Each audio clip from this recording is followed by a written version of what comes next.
Hello and welcome to This Week in Plymouth. I'm Donna Rodriguez, your host, and I'm joined today by the Plymouth Town Manager Derek Brindisi.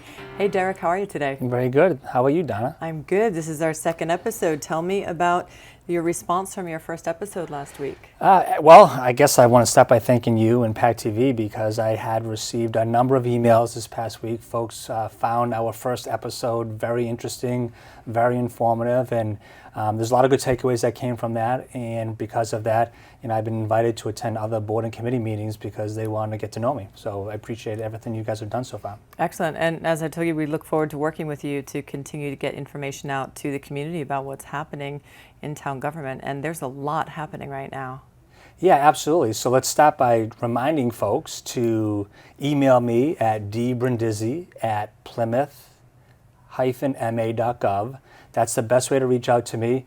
From those requests, those emails, we'll be able to use this segment to respond to resident concerns, resident questions, and even maybe some resident complaints. But this is a good venue to try to get information out. And why don't we pick up where we left off last week? We were talking a little bit, the Board of Selectmen were going to be considering a potential request for a special town meeting. Would you like to tell us a little bit more about what's happening? Yeah, sure. So we started the intro last week stating that there potentially could be a special town meeting coming this June. So the board went ahead last Tuesday evening. They announced that they would like to hold a special town meeting on June 21st at 6 p.m. The platform in which we have that town meeting is yet to be determined. Is it going to be in person or is it going to be virtual? So that still remains to be seen. We'll be working with the town moderator on that.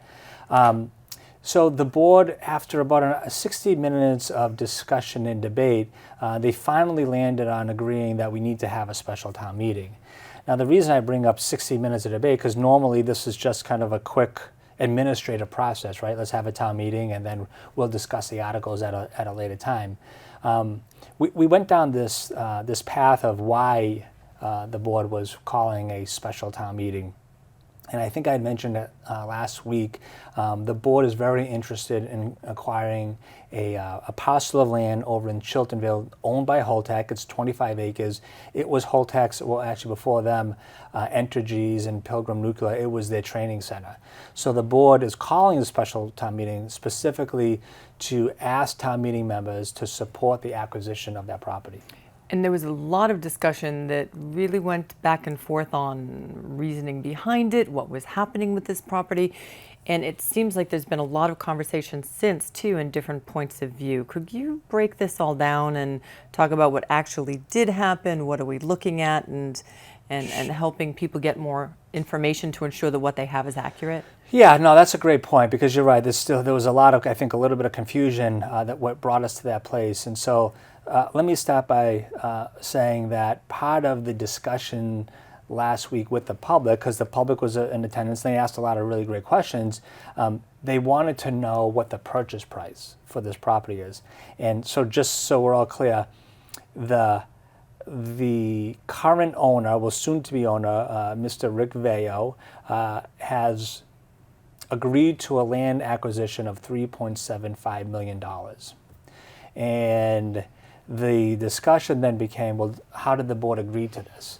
So just so it's clear to the folks at home, the board held an executive session over a month ago to discuss whether or not the board wanted to pursue this property.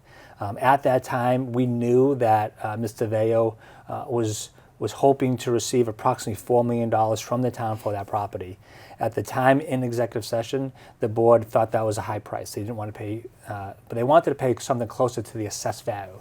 The assessed value is about $3.4 million. So after executive session, the board had taken a vote for myself to go ahead and to negotiate a sale price of approximately $3.5 million. So I went ahead, I talked to Mr. Vayo. He, for lots of different reasons, believed $3.5 million was certainly not enough. He's already invested money into engineering costs, other soft costs, and then what they would call like opportunity lost costs of not being able to do the development that he is proposing. But he was willing to come down from the $4 million he originally asked for. he had proposed a dollar amount of $3.75 million. It was from that point I went ahead and notified each one of the board members to try to feel them out to determine whether or not that's something that they would consider. And so that's how we arrived to the place that we arrived at 3.75. The question then becomes, has the board, as a complete board, have they taken a vote for this land acquisition? No, they haven't. And that's the next process. That's the next step in this phase. So what they voted on so far was to give you permission to negotiate, or to ask you to negotiate and talk with Mr. Veo. That's right. Okay, so right. that's the only vote that's taken place so far. Yes, and thank you for clarifying that. So the only thing they've done so far is to allow me to negotiate. At a point in the future, I would probably say the next 2 to 3 weeks, the board will have to have another meeting. And at that meeting, they will then discuss at a board the purchase and sale agreement. So there's no executed purchase and sale agreement. And at that point, all the board members will decide whether or not they can support the $3.75 million ask of Mr. Veo, or another number, lesser or higher. So that conversation hasn't taken place, and so I don't want folks to think that there was something that didn't take place or took place without other board members in the room, because that wasn't the case. There's a process. And so we've completed step 1 of negotiations. Step 2 will be to have a board session to discuss and then to execute the purchase and sale agreement. Now, what is the board allowed to present publicly, and what has to be an executive session for this next vote? Would that happen as a public vote, or would that be a conversation, executive session, and then bring to the public at a later date? So how I anticipate this playing out, I would anticipate the board have an executive session so that they can discuss the land acquisition. If they decide that the 3.75 is too high and they want me to go back and negotiate a lesser price, that would all happen in an executive session. If they do agree that the 3.75 or another number that they're willing to pay, if they're all in agreement on that, then that vote that they take in executive session would then be brought in open session. So then they would agree to the purchase and sale in executive, and then they would take a formal vote to execute the purchase and sale agreement in open session. Okay. Now, are there any other misconceptions about the conversation, or about this, where this project stands right, or where this discussion stands right now, that you think are important to clarify? Because I know there's been a lot of public discussion. Right. So there's been some most recent discussion. Well, let me take a step back. So just so folks are clear, the reason why the town, the board members want to acquire this property is for primarily public safety purposes. We know Station 1 headquarters is aging, it's failing, it's in disrepair. We know we have to replace that. There's a fire study that's out there that suggests that Chiltonville is a really good location for a future fire headquarters. So this parcel of land is in an ideal location to relocate headquarters. So that's one of the primary purposes. The other purpose is to put a portion of this land, upwards of, could be anywhere from 40 to 60% of that land, into conservation, into some type of conservation restriction. So it really preserves this land, and the disturbed area would be pretty much what's already been disturbed. So we're still looking at answering those questions, because we know those questions will be needed for town meeting. But getting back to your other question about some of the misconceptions out there, I think right now one of the most recent stories is whether or not the town could have acquired this for a lesser cost, or could have been donated. And so honestly, I'm still looking into that. There's been some suggestions that the town was in negotiations back in January. I've talked to town council, and I've talked to folks that are in the room, and they can't recall those conversations. But I don't want to say anything too much more on that issue, because I want to make sure that that we're on solid footing before we make any public statement of whether or not the town knew about the sale of this property to a developer. I can tell you, though, that the board is very interested in this. They're interested in this for a municipal purpose. They're interested in saving the neighborhood of Chiltonville.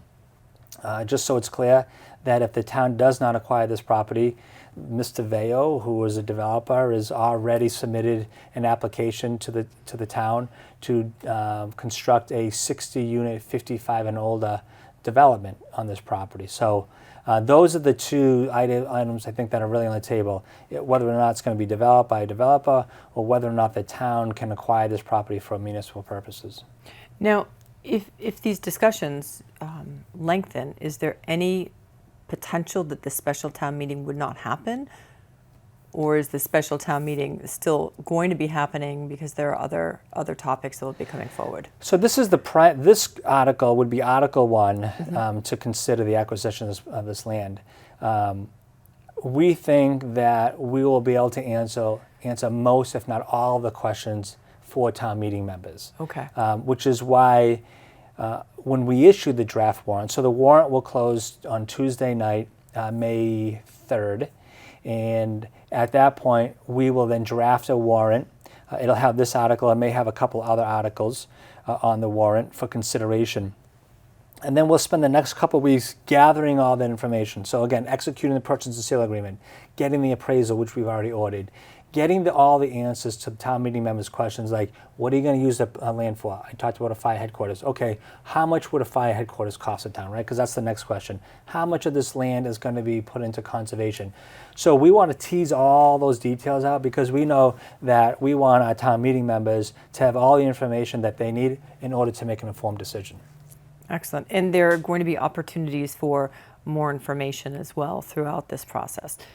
For town meeting members as well as residents to be able to speak to their town meeting members about their wishes. Yeah, so there's a couple ways that's going to happen. So this article will be discussed in open forum with the Board of Selectmen. So this warrant is no different than any other warrant, and at least on the board side, they typically will hold public meetings to discuss each and every one of the articles. So that's going to take place, and at that point, folks from the community can come in and ask the board questions regarding this very specific article. Advisory and Finance, they will also have their public meetings to discuss this article and the other articles, and then those articles then go to the precincts and the precinct chairs, and they'll hold their caucuses to discuss all these. So there's many touch points when it comes to the development of the warrant and the approval of those articles. There's many touch points throughout the community for that.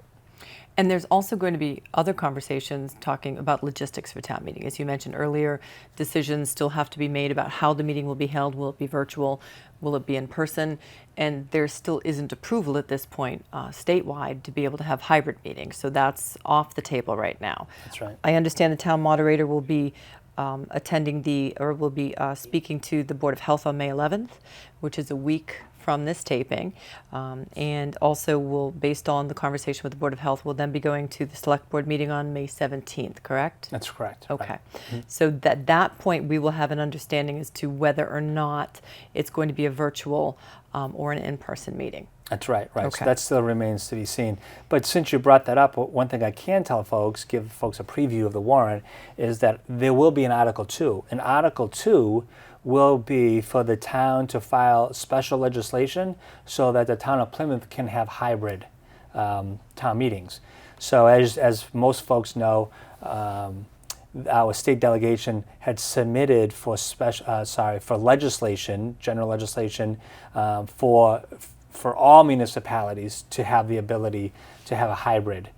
We don't think that, given that it would cover all 351 communities in Massachusetts, we don't really think that that's going to go very far. Mm-hmm. But what we do think that we may have some legs on is if we file a home rule petition so that specifically the town of Plymouth could have a hybrid type of town meeting.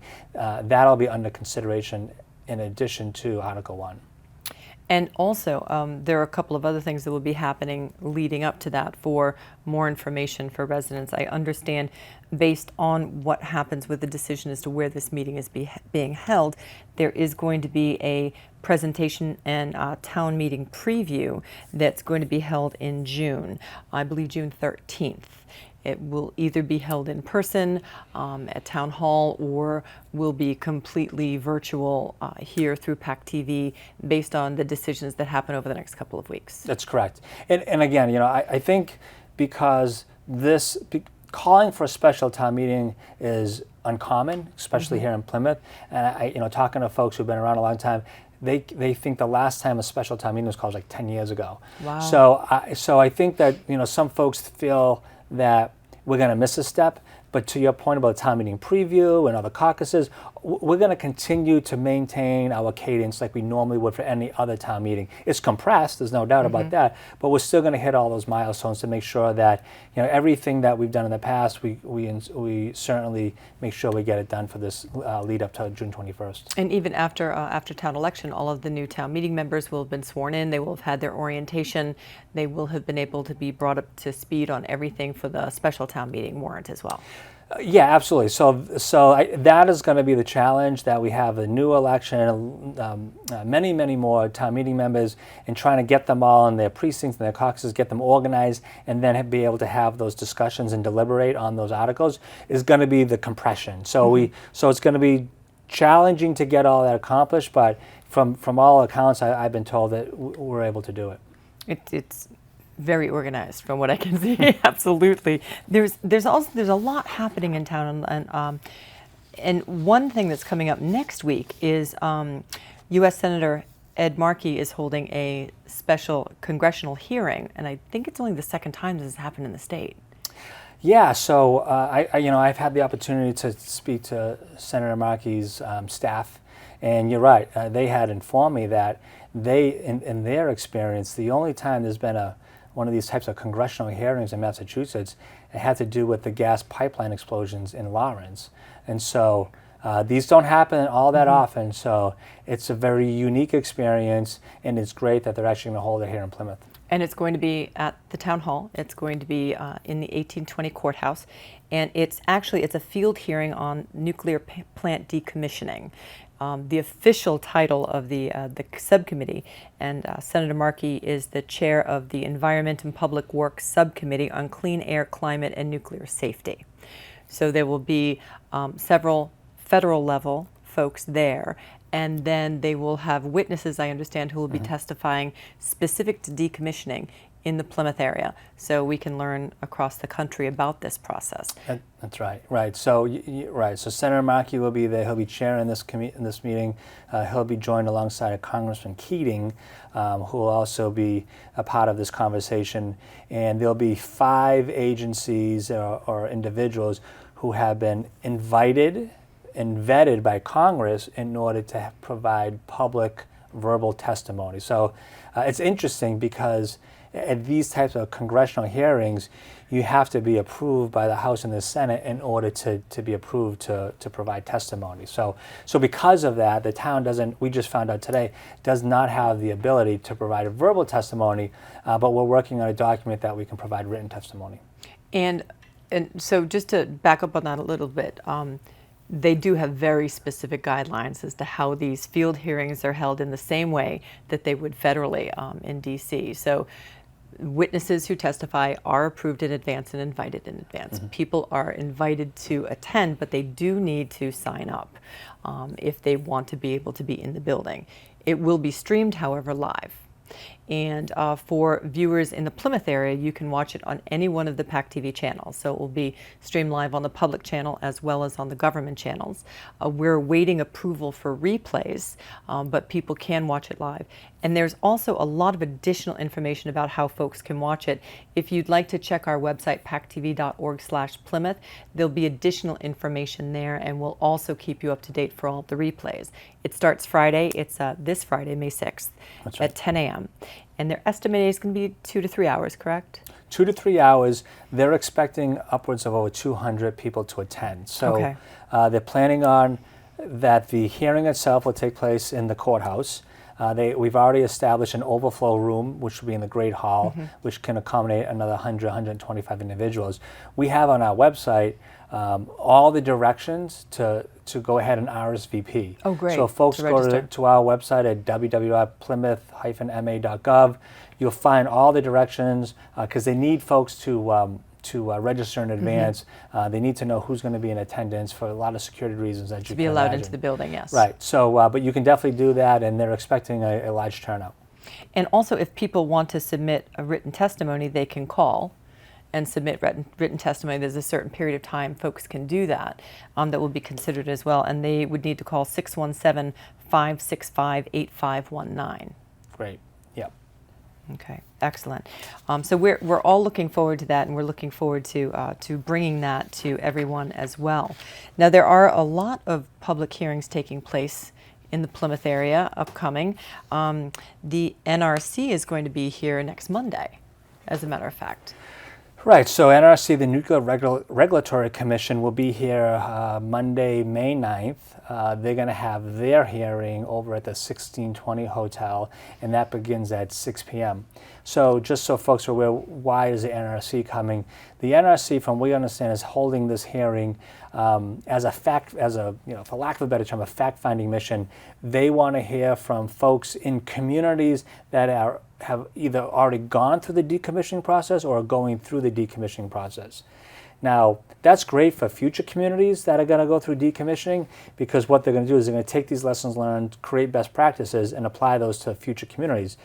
So NRC's presence in Plymouth, from what we understand, will not have an impact on the decommissioning process here in town, currently, unfortunately. But it will be information gathering. That's right, exactly. Okay, now do you, we also will have information. It will be taped and it will be replayed starting the following weekend. So if people would like to watch that, they also can visit pactv.org/Plymouth for all of the viewing dates and times for future viewing. The congressional hearing, will that have an impact potentially on anything happening in Plymouth, or will that be more for understanding of how decommissioning is going and what can be done nationally moving forward? Well, I would say that one of the agencies that have been invited to present on Friday is Holtec.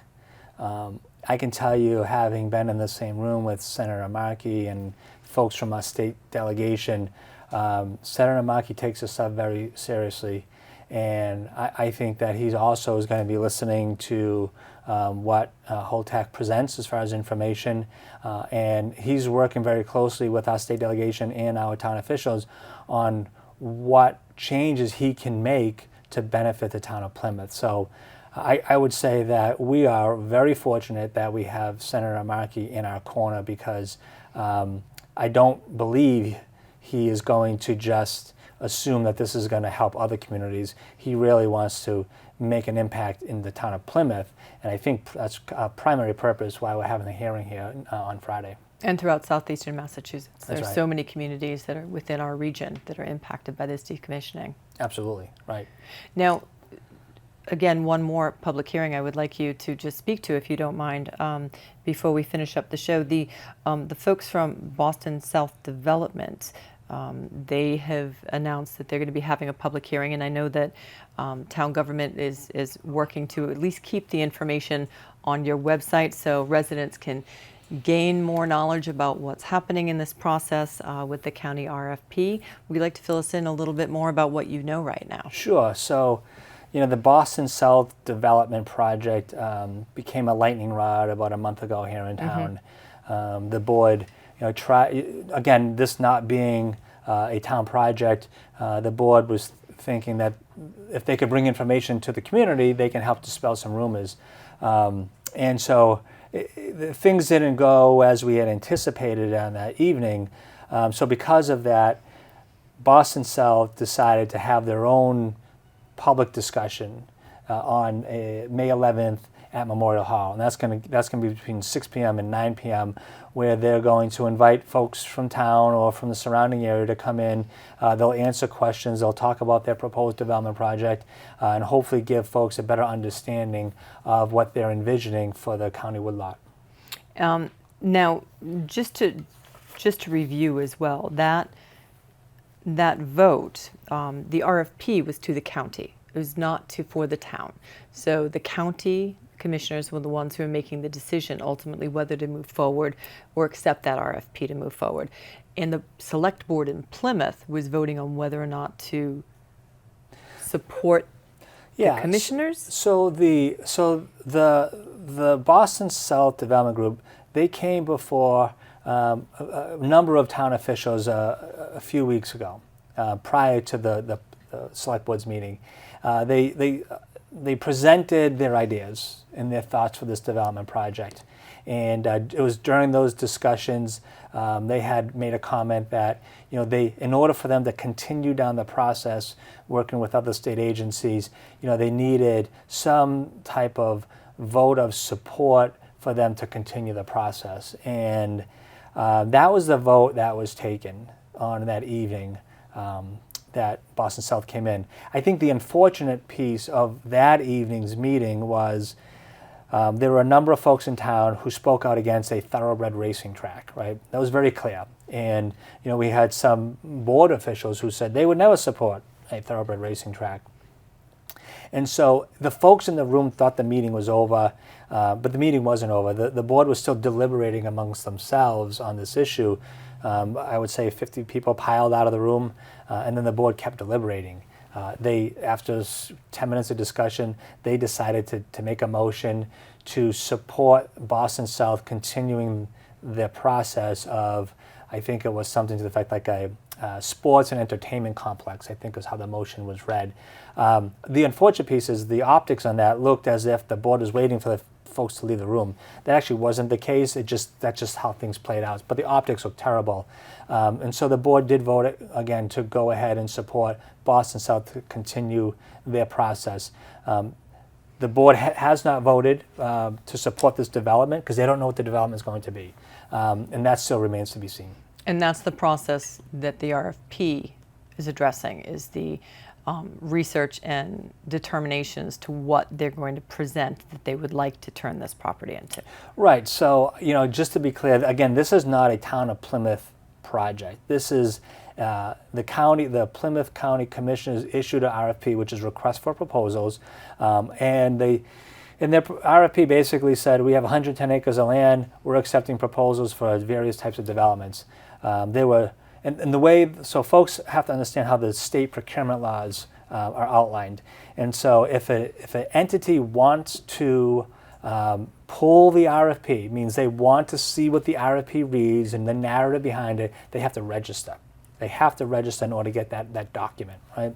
So from what we understand, when the county issued the RFP, there were 7 agencies, potential developers, who all registered to get this document.